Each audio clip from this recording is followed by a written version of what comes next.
Bueno, habíamos quedado entonces en el ciclo de Krebs y vamos a mencionar que las reacciones que se dan en el ciclo de Krebs se pueden llamar reacciones anapleróticas, dado que los intermediarios del ciclo de Krebs pueden ser usados para el anabolismo. Su concentración varía de acuerdo a las necesidades de la célula. Y las reacciones que reponen los intermediarios del ciclo de Krebs se conocen como reacciones anapleróticas. El oxaloacetato se puede considerar como un sustrato primario en el ciclo del ácido cítrico y es repuesto a partir de piruvato por la enzima gluconeogénica piruvato carboxilasa. Y el piruvato también puede reponer malato. Estos son ejemplos de lo que se conocen como reacciones anapleróticas. Bueno, pero estábamos hablando de cómo, cómo los intermediarios reducidos que se producen en el ciclo de Krebs se van para un mecanismo conocido como la cadena de transporte de electrones. Esta cadena de transporte de electrones cataliza el flujo de electrones desde el NADH hasta el oxígeno y está acoplada a la formación de un gradiente de protones utilizado para la síntesis de ATP. La cadena de transporte de electrones consiste de 5 complejos. El complejo 1 es el complejo de la NADH deshidrogenasa. El complejo 2 es el complejo de la succinato deshidrogenasa. El complejo 3 se conoce como el citocromo BC1. El complejo 4 es el complejo de la citocromo C oxidasa y el complejo 5 es el complejo de la ATP sintasa. ¿Cuál es el esquema general? Fíjense que en este recuadro rojo está únicamente lo que hemos visto, que es el metabolismo de carbohidratos. Pero fíjense que a partir de grasas y proteínas también puedo llegar a acetilcoenzima A y esta acetilcoenzima A se integra al ciclo de Krebs.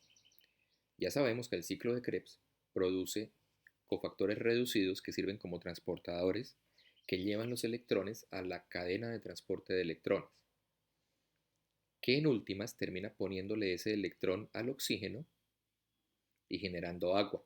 Por eso se dice que los productos finales de la oxidación completa de la glucosa son CO2, que ya vimos que se producía en el ciclo del ácido cítrico, y agua, que se produce al final de la cadena de transporte de electrones. Recordando las fases del catabolismo, tenemos la fase 1, que es la producción de acetilcoenzima A, la fase 2, la oxidación de acetilcoenzima A, y la fase 3, la transferencia de electrones en la cadena de transporte de electrones y la fosforilación oxidativa. Bien, entonces tenemos una cadena de transporte de electrones que está organizada desde los compuestos de mayor energía hasta el oxígeno, que es el de menor energía. Entonces, el primer complejo, que es el complejo de la NADH deshidrogenasa, él oxida el NADH y transfiere el electrón a la ubiquinona y actúa como bomba de protones. Es decir, estos complejos de la cadena de transporte de electrones, el complejo 1, el complejo 3 y el complejo 4, son capaces de tomar protones de la matriz mitocondrial y expulsarlos al espacio intermembrana, que ya vamos a ver para qué se hace eso. Entonces, el complejo 1 actúa como bomba de protones. La ubiquinona es una, una molécula que es capaz de recoger el electrón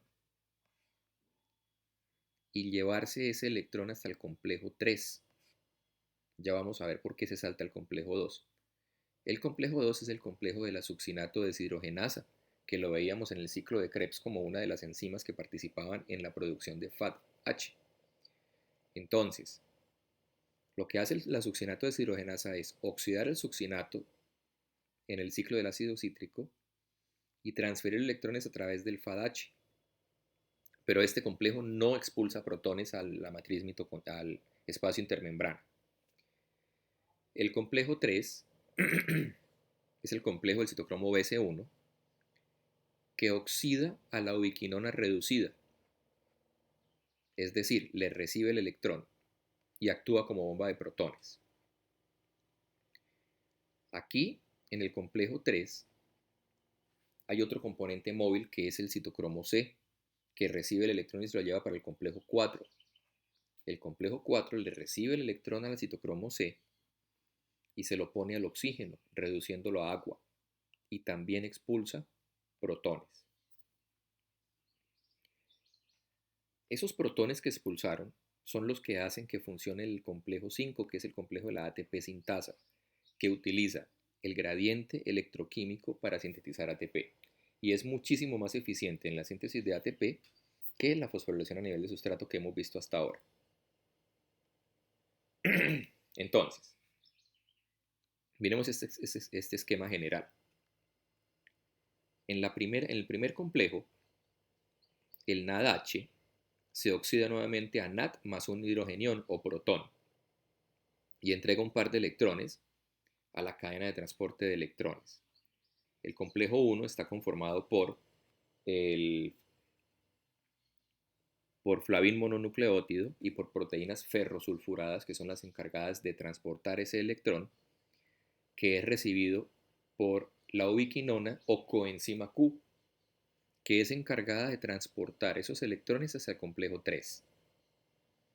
En el complejo 3, que es el complejo del citocromo BC1, se transporta el electrón y se le pone el citocromo C. El citocromo C transporta estos electrones al complejo 4. Allá está el citocromo A2, que es el encargado de transportar el electrón y ponérselo al oxígeno. Entonces, electrones más protones más oxígeno, ¿qué obtenemos? Agua.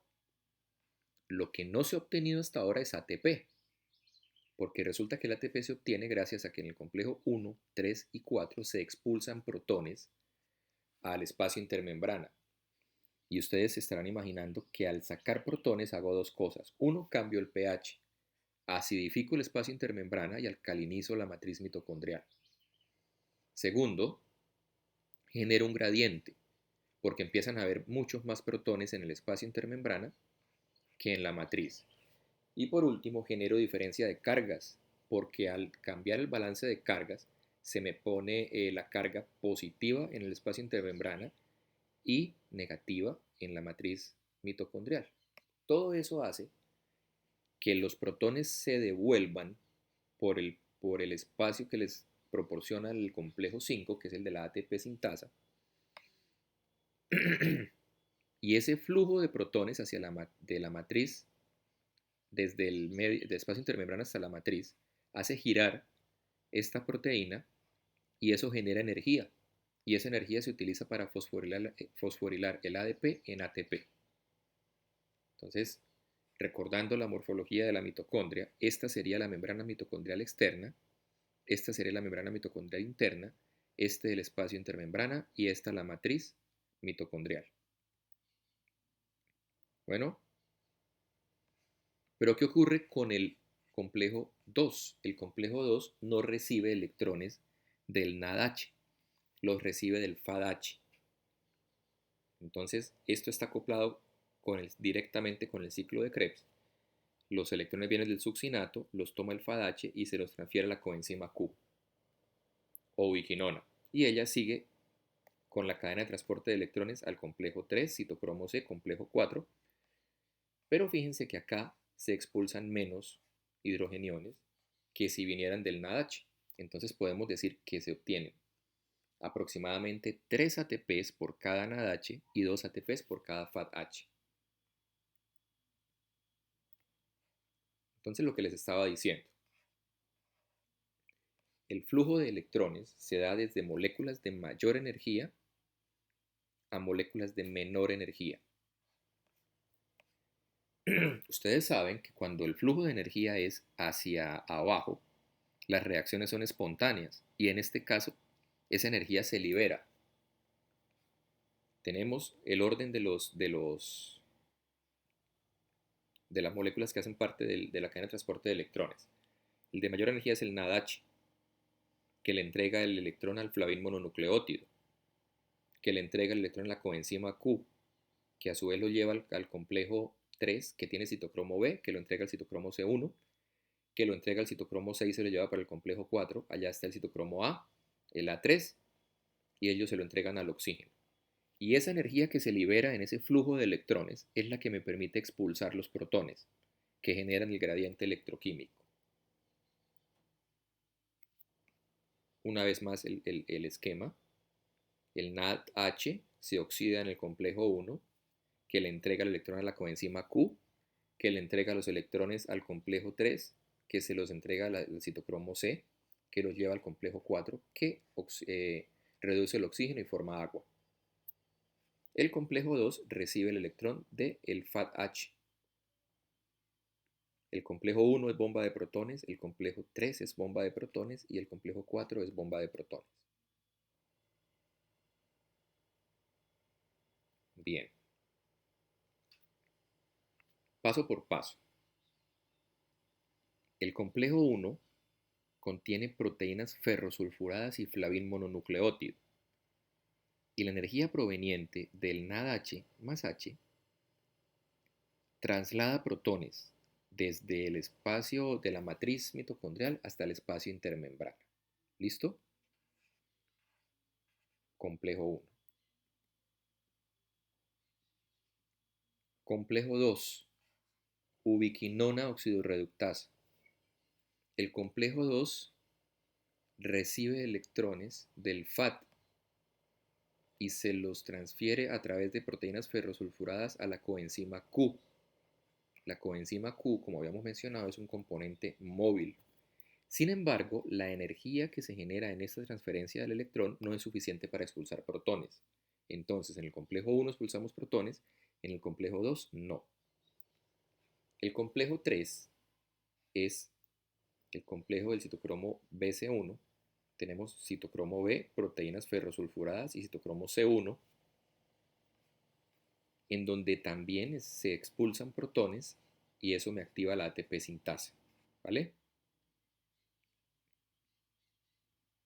El complejo 4, que es el del citocromo C oxidasa,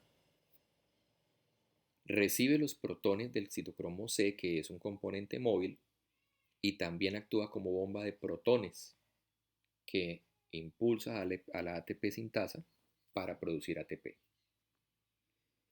Esta teoría que habla del acoplamiento entre la cadena de transporte de electrones y la fosforilación oxidativa se llama la teoría quimiosmótica, que nos dice que esta diferencia de concentración de hidrogeniones que genera el flujo de electrones a través de la cadena de transporte de electrones es el encargado de activar a la ATP sintasa para que produzca ATP.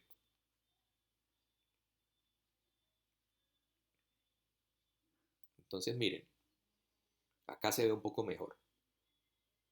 Nosotros tenemos en la matriz mitocondrial interna a los complejos de la cadena de transporte de electrones. Estos complejos lo que van a hacer es transportar electrones hasta el oxígeno y expulsar protones al espacio intermembrana. Cuando la diferencia de pH es de 1, es decir, cuando está un punto de pH por debajo el espacio intermembrana de la matriz mitocondrial, los protones se devuelven por la ATP sintasa y la energía que generan devolviéndose es utilizada para sintetizar ATP. La ATP sintasa tiene un complejo F0, que es el que gira, y un subcomplejo F1. Los protones que pasan por las subunidades de estos complejos hacen girar y forma 3 moléculas de ATP por cada giro completo. Bien, entonces ya queda abordada la fosforilación oxidativa y la cadena de transporte de electrones. Espero que podamos discutirlo en clase. Hasta luego.